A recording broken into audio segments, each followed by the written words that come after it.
For me, I thought of three different time periods in my life that camp had kind of very important aspects. And first was CIT, where Wayne taught me about the kings and the judges, and it was horrible.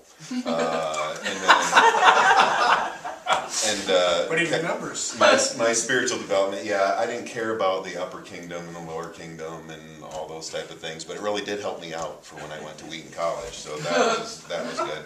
And then Frank taught New Testament, and I think that was a foundation that really helped me with my educational career.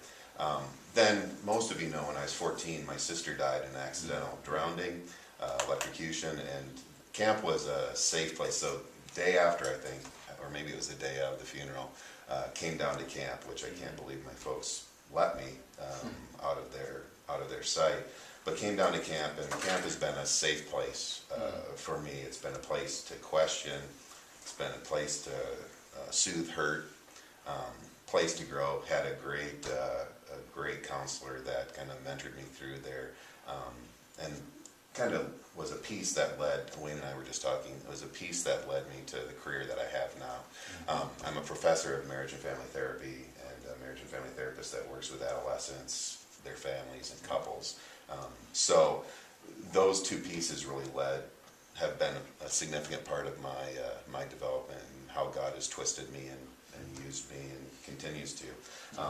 More recently, been reading a book by Rick Richardson called Reimagining Evangelism, and I think this is more of where my involvement has been with camp in the last few years.